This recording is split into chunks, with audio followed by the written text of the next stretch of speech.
সুপ্রিয় দর্শক, শিক্ষার্থীদের স্বপ্ন ও ক্যারিয়ার বিষয় নিয়ে আমাদের আয়োজন চাকরি.com অনুষ্ঠানে আপনাদের সবাইকে স্বাগতম। দর্শক, এই অনুষ্ঠানে আমরা শিক্ষার্থীদের জন্য একটি বিষয় নিয়ে এবং সেই বিষয়ে ক্যারিয়ার নিয়ে আলোচনা করে থাকি এবং এই ক্যারিয়ার নিয়ে আলোচনা করতে আমাদের সাথে যুক্ত হন একজন আমন্ত্রিত অতিথি। দর্শক, আজকে আমাদের এই অনুষ্ঠানে আমন্ত্রিত অতিথি হিসেবে উপস্থিত আছেন চট্টগ্রাম মেডিকেল কলেজের ডেন্টাল ইউনিটের সহযোগী অধ্যাপক ডাক্তার আবু রুশদ মোহাম্মদ মসরুর। দর্শক, এছাড়াও আমরা আমাদের এই অনুষ্ঠানে দেশ বিদেশের কিছু চাকরির খবর সম্পর্কে জানব। চলুন দর্শক, পরিচিত হয়ে নিই আমাদের আজকের অনুষ্ঠানের অতিথির সাথে। অসংখ্য ধন্যবাদ আপনাকে আমাদের অনুষ্ঠানে আসার জন্য। স্যার, আপনার কাছে একটু প্রথমেই জানতে চাইবো, একজন শিক্ষার্থী যদি দন্ত চিকিৎসক হতে চায় আসলে তাকে কি পড়াশোনা করে আসতে হবে, কিভাবে তার যাত্রাটা শুরু হবে? একজন শিক্ষার্থী দন্ত বিষয়ক পড়াশোনা করার জন্য এইচএসসি লেভেলে বিজ্ঞান গ্রুপ থেকে অ্যাডমিশন টেস্টের জন্য অ্যাপিয়ার করবে। সেটা মেডিকেল এবং ডেন্টাল একসাথেও হয়, কখনো কখনো আলাদা হয়। সেই পরীক্ষায় উত্তীর্ণ হওয়ার পরে 5 বছর ব্যাচেলর অফ ডেন্টাল সার্জারি বা বিডিএস কোর্স শেষ করার পরে একজন শিক্ষার্থী দন্ত চিকিৎসক বাংলাদেশের রেজিস্টার্ড দন্ত চিকিৎসক হিসেবে স্বীকৃতি লাভ করে। আসলে আমাদের যারা শিক্ষার্থী আছে তাদের একটি জানতে চাওয়া যে ডেন্টালে আসলে যদি পড়ে এবং পরে যদি দন্ত চিকিৎসক হয় আসলে তাহলে কি সুবিধা সে আসলে পাবে, এটি যদি একটু বলেন। আসলে দন্ত চিকিৎসা পেশা একটি টেকনিক্যাল পেশা, অবশ্যই পেশাগত দিক। আমরা চিন্তা করি, শিক্ষার্থীরা যেভাবে ভাবে, ভবিষ্যৎ অনেক উজ্জ্বল। এই ক্ষেত্রে আমাদের টেকনিক্যাল প্রফেশনে তো কিছু অন্যরকম, যেমন ধরেন পড়াশোনার বাইরেও কাজের ব্যাপার থাকে, রোগীদের সাথে বিভিন্ন রকম ডিলিংস থাকে, রোগীদের সাথে সরাসরি যুক্ত থাকে স্টুডেন্টরা। সেক্ষেত্রে আমাদের ভবিষ্যৎ যদি বলেন আপনি, আমি বলবো খুবই উজ্জ্বল একটা শিক্ষার্থীর জন্য। অবশ্যই তার সেভাবে তাকে চলতে হবে, কিছু নিয়ম নীতি আছে, পরিশ্রম করতে হবে, সময় দিতে হবে, সিনসিয়ার থাকতে হবে। পেশা হিসেবে খুবই উজ্জ্বল আমার মতে। স্যার, আপনি তো অনেকগুলো আসলে এই ডেন্টিস্ট্রি শেষ করে অনেকগুলো ডিগ্রিও নিয়েছেন। এক্ষেত্রে আসলে উচ্চশিক্ষার আসলে কতটুকু সুযোগ রয়েছে, সেটি দেশে এবং বিদেশে দু জায়গায় আসলে যারা শিক্ষার্থী? একজন শিক্ষার্থী বিডিএস বা bachelor of dental surgery course 5 বছর শেষ করার পরে যখন সে রেজিস্টার্ড দন্ত চিকিৎসক হলেন, তারপরে পোস্ট গ্র্যাজুয়েশন আমরা বলি, গ্র্যাজুয়েশনের পরে বিভিন্ন জায়গায় সুযোগ আছে।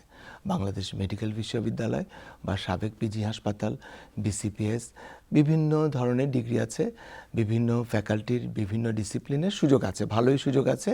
একটু গ্র্যাজুয়েশনের মতো অত বেশি সিট না থাকলেও যথেষ্ট ভালো সুযোগই আছে।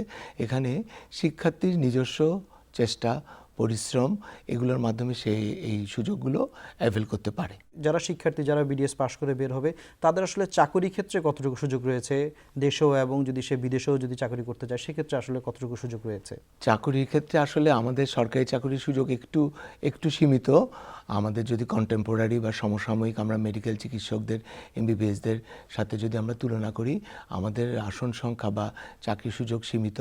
কিন্তু আগের চেয়ে আমরা যখন চাকরি করেছি, আমরা যখন পড়াশোনা শেষ করেছি, তার চেয়ে এখন সুযোগ বেশি। প্রাইভেট সেক্টরেও সেই অবস্থা, চাকরির সুযোগ যে খুব বেশি তা নয়। আর এখন গ্র্যাজুয়েট বিডিএস ডাক্তারদের সংখ্যা অনেক বেশি। সে তুলনায় আমি বলবো সরকারি এবং বেসরকারি সেক্টরে চাকরির সুযোগ একটু কম। তারপরেও যেহেতু দন্ত চিকিৎসা একটা টেকনিক্যাল পেশা, সেখানে আপনার চাকরি যদি নাও হয়, একটা সময় পরে যে কোনো শিক্ষার্থী প্রাইভেট প্র্যাকটিস করতে পারে। সেটা তার নিজস্ব শিক্ষা, নিজস্ব অভিজ্ঞতা কাজে লাগিয়ে খুব ভালোভাবে প্র্যাকটিস করার সুযোগ আছে। বিদেশে চাকরির কোনো সুযোগ আছে কি? বিদেশে আসলে আমাদের ডেন্টাল সার্জন যে কোনো দেশ থেকে যে কোনো দেশে ডেন্টিস্ট্রি বিষয়ক যদি চাকরি করতে চায়, একটা লাইসেন্স পরীক্ষা দিতে হয়, অথবা কোনো একটা পড়াশোনাতে ঢুকে সেই দেশের এলিজিবিলিটি বা সেই দেশের সক্ষমতা অর্জন করার পরে তারপরে চাকরির সুযোগ আছে। মধ্যপ্রাচ্যে বিভিন্ন দেশগুলোতে লাইসেন্স পরীক্ষা দেওয়ার সুযোগ আছে। বিদেশে সেক্ষেত্রেও শিক্ষার্থীর নিজস্ব প্রস্তুতি, নিজস্ব পরিশ্রম এবং এক্সপেরিয়েন্স কাজে লাগানোর অনেক সুযোগ আছে। কম্পারেটিভলি আমাদের দেশে একটু বেটার পজিশন, বাইরে আরেকটু লম্বা প্রসিডিউর। আর এখানে আমি আপনাকে একটু বলে রাখি, সারা পৃথিবীতেই মেডিকেল এবং ডেন্টাল চিকিৎসা বিষয়ক পড়াশোনা লম্বা সময় ধরে। কাজে এইখানে যে আমি আজকে 5 বছর পড়ে পাশ করে সাথে সাথে আমি একটা ভালো অবস্থানে চলে যাব, এটা আসলে সম্ভব না। এটা পৃথিবীর কোনো দেশেই সম্ভব না। মেডিকেল এবং ডেন্টাল চিকিৎসা সবখানেই এরকম লম্বা সময়, 10 বছর 8 বছর সময় লাগবেই। কারণ এই প্রফেশনগুলো হচ্ছে মানুষকে নিয়ে, মানুষের শরীরের সাথে সরাসরি সম্পর্কিত।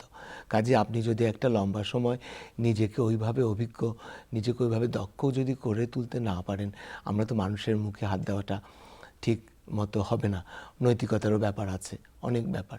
এই জন্য সবখানেই মেডিকেল চিকিৎসা হোক আর দন্ত চিকিৎসা হোক, আমাকে ধৈর্য ধরে সময় নিয়ে পরিশ্রম সহকারে লেগে থাকতে হবে। স্যার, আপনি তো এই চট্টগ্রামে পাশ করার পরে চট্টগ্রামে 26 বছর ধরে প্র্যাকটিস করছেন। আপনার আমরা জানি যে আপনার এই সফলতার যাত্রাও আসলে অনেক পথ পাড়ি দিয়ে আসলে সফল হয়েছেন। আর একটু আসলে জানতে চাইবো যে এই সফলতার পেছনে আসলে রহস্যটা কি, একটু কিভাবে সফল হয়েছেন যদি আমাদের শিক্ষার্থীদের জন্য যদি বলেন। আসলে আমরা যেটা হচ্ছে আপনার প্রথমে এখানে চিটাগং মেডিকেল কলেজ থেকে আমি বিডিএস পাশ করেছি। পাশ করার পরে আমি আর চট্টগ্রামে থাকিনি। সেই সময় আমাদের এখানে পোস্ট গ্রাজুয়েট ট্রেনিং সুযোগ ছিল না। আমি পিজি হাসপাতালে ট্রেনিং করে পিজি হাসপাতালে পোস্ট গ্রাজুয়েশন কোর্সে সুযোগ পাই। তারপর আমি সেখানে পড়াশোনা শেষ করে, এর মধ্যে আমার বিসিএস সরকারি চাকরি হওয়াতে আমরা সেই পড়াশোনা শেষ করে আবার চাকরিতে ব্যাক করি, বা আমাদের যে ডেপুটেশন বা বিভিন্ন জিনিস ছিল আছে এখনও, আমরা আমাদের স্বপদে বা নিজস্ব চাকরিতে আবার ব্যাক করে তারপরে প্র্যাকটিস করছি।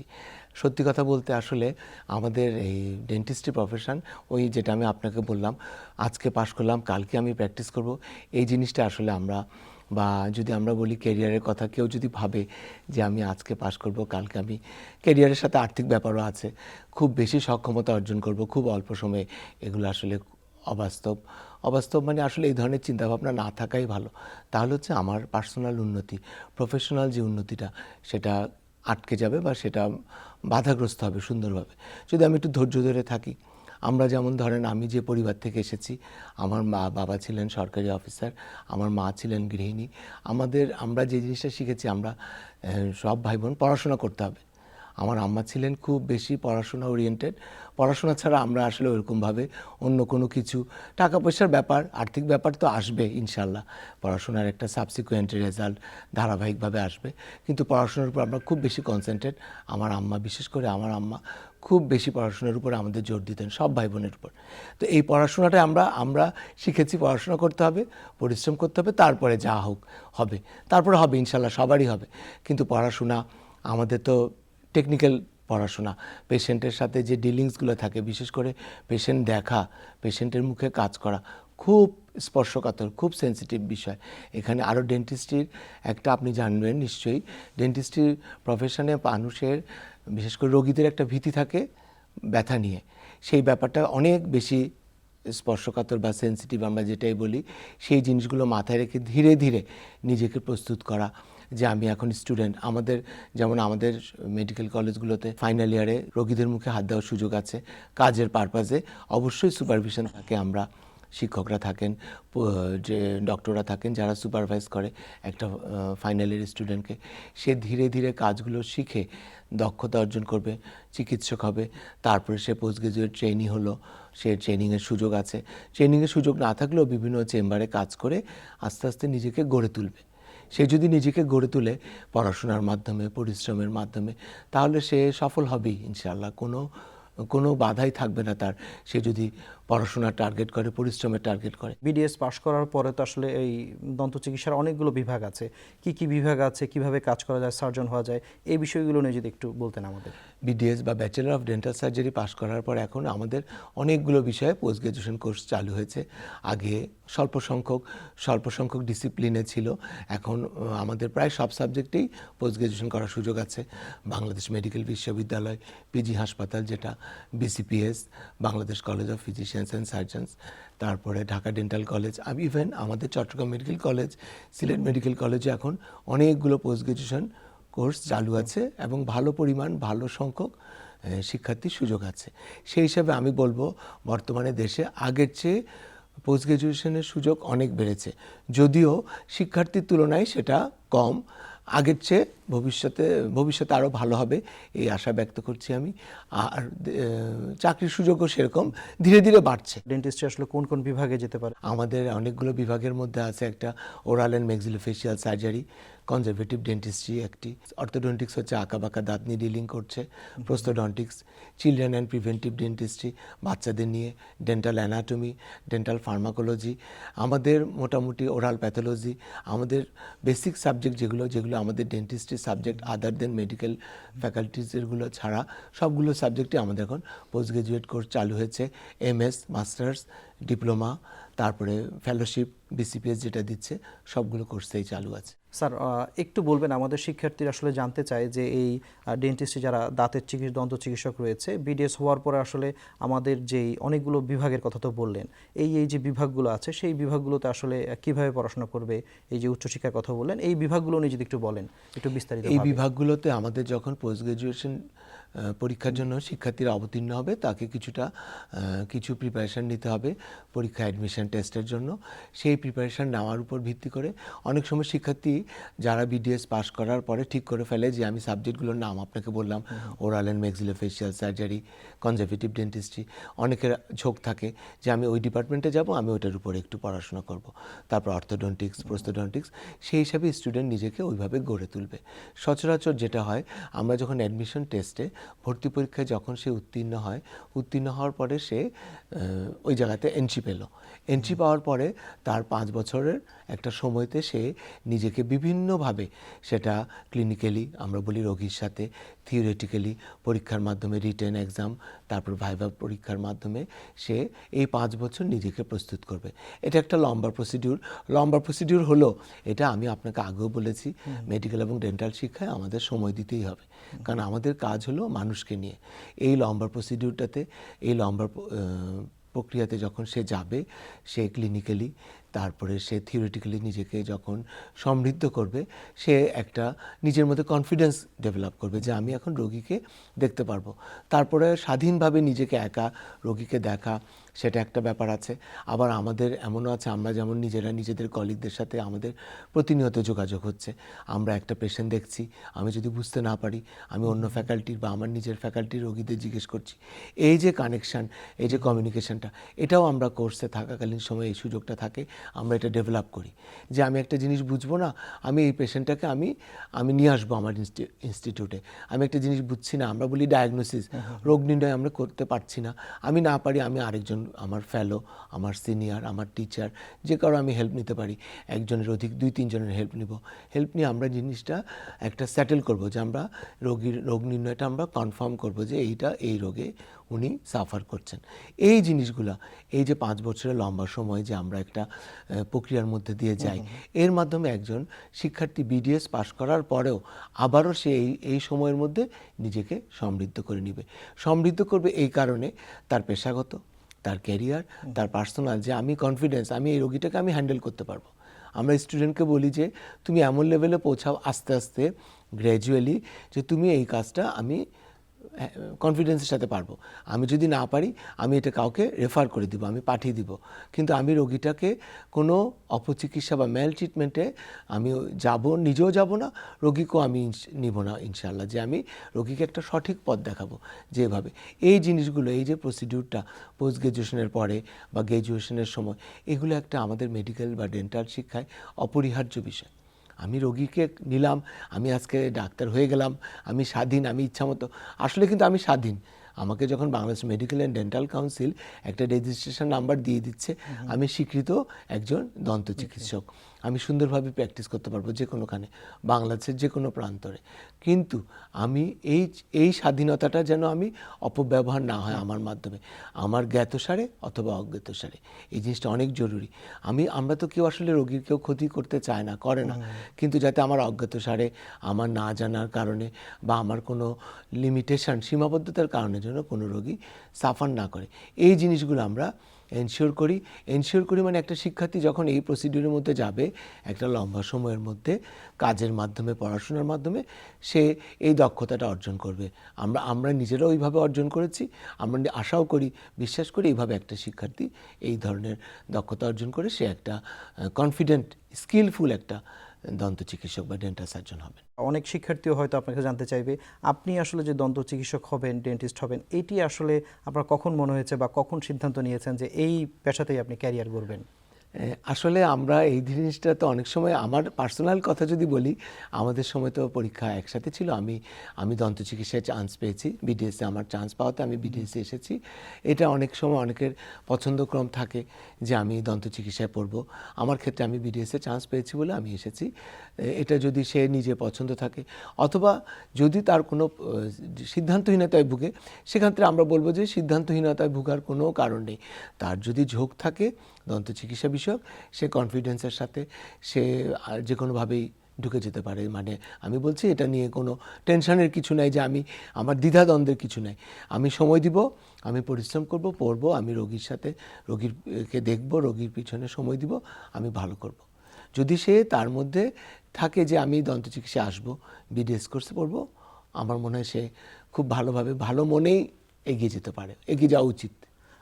একটি জিনিস জানতে চাই, সেটি হচ্ছে যেহেতু চাকরির সুযোগ যদি চাকরির বাজারে যদি কম থাকে, সরকারি চাকরির যদি লিমিটেড, আমরা জানি যে লিমিটেড কিছু পোস্ট আছে, তো সেক্ষেত্রে আসলে একজন দন্ত চিকিৎসক উনি তো প্রাইভেট প্র্যাকটিসও করতে পারেন, সেক্ষেত্রে তো কোনো বাধা নেই। এক্ষেত্রে যদি কিছু বলেন এই বিষয়ে। যদি সরকারি চাকরি বা প্রাইভেট কোনো চাকরি তার যদি না হয়, একটা সময় থাকে, একটা বয়স থাকে সরকারি চাকরির, প্রাইভেট চাকরিতেও, তারপর সে একটা আমাদের প্রফেশনে একটা বিশাল সুবিধা হচ্ছে আপনার, সে যখন পাশ করা একজন ডেন্টাল সার্জন হবে রেজিস্টার্ড বিএমডিসি কর্তৃক, সে যে কোনোখানে চেম্বার দিয়ে বসতে পারবে, প্রাইভেট প্র্যাকটিস করতে পারবে। এখানে তার কোনো বাধা নাই। এখানে হচ্ছে তার নিজস্ব দক্ষতা, স্কিল, এটা হচ্ছে তার সবচেয়ে বড় তার সম্পদ। সে যে কোনোভাবে বাংলাদেশের যে কোনোখানে সে খুব সুন্দরভাবে সিনসিয়ারলি, আমরা বলি না, আন্তরিকতার সাথে সে দন্ত চিকিৎসায় যদি রোগীদের সেবা দান করে সুন্দরভাবে, তার যদি উদ্দেশ্য থাকে যে আমি আমার যে কাজ, শিক্ষা, আমার যে পড়াশোনা, আমার যে অভিজ্ঞতাটা আমি কাজে লাগাবো, সে অবশ্যই সফল হতে পারবে, অবশ্যই পারবে। এবং আমি আপনাকে আরেকটু বলে রাখি, এক্ষেত্রে মহিলা শিক্ষার্থী যারা নারী শিক্ষার্থী, ওনাদেরও খুব সুযোগ। একটা চেম্বার দিয়ে যদি সে সুন্দরভাবে প্র্যাকটিস করে নিজের দক্ষতার সাথে, কনফিডেন্সের সাথে, নৈতিকতার সাথে, সে একজন নারী শিক্ষার্থী খুব ভালো অবস্থানে যেতে পারবে। তার যদি চাকরি নাও হয়, চাকরির জন্য তার কোনো কিছুই কম থাকবে না। সে যদি আন্তরিকতার সাথে প্র্যাকটিস করে, তার দক্ষতাকে কাজে লাগায়, সে অবশ্যই ভালো করবে। এই পর্যায়ে আমরা অনুষ্ঠানের শেষ পর্যায়ে চলে এসেছি। আপনার কাছে শেষ প্রশ্ন থাকবে, এই যারা শিক্ষার্থী আছেন, শুধুমাত্র যারা আসলে দন্ত চিকিৎসা পড়তে যাচ্ছেন তা নয়, অন্য যারা শিক্ষার্থী, সবার জন্য আসলে শিক্ষার্থীদের প্রতি আপনার পরামর্শ কি থাকবে? শিক্ষার্থীদের প্রতি আসলে আমাদের পরামর্শ হলো যে পরিশ্রম করতে হবে। আমরা যেটা শিখে এসেছি আমার পরিবার থেকে, আমার মা বাবার থেকে, আমার বড় বোনও একজন চিকিৎসক, ওর কাছ থেকে আমি অনেক অনুপ্রেরণা পেয়েছি।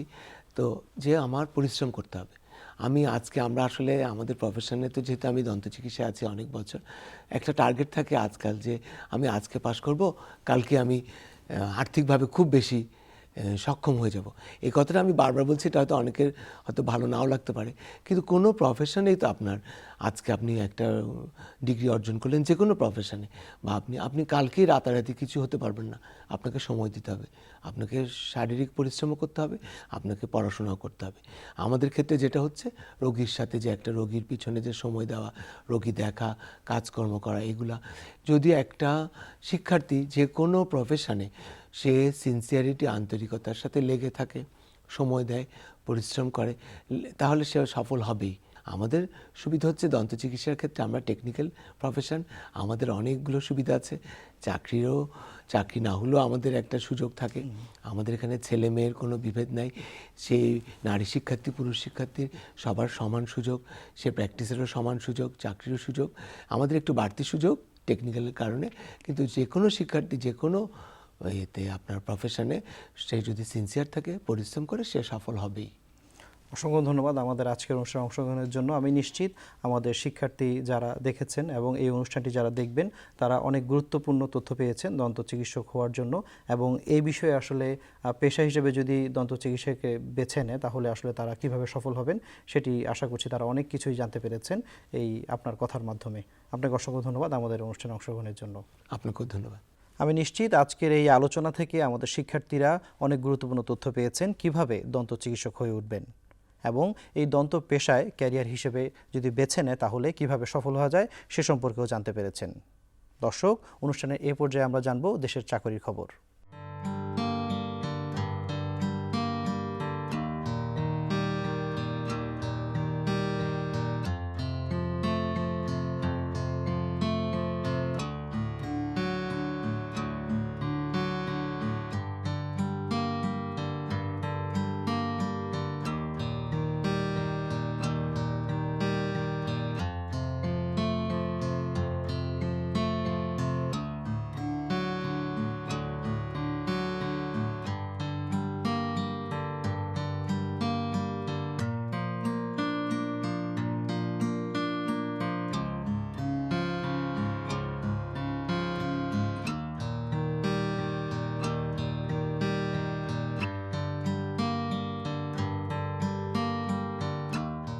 সুপ্রিয় দর্শক, এই ছিল আমাদের আজকের আয়োজন। আগামী পর্বে ক্যারিয়ার হিসেবে নতুন কোনো বিষয় নিয়ে হাজির হব আপনাদের সামনে। ততদিন পর্যন্ত ভালো থাকুন, সুস্থ থাকুন। আগামী পর্ব দেখার আমন্ত্রণ জানিয়ে বিদায় নিচ্ছি আজকের মতো।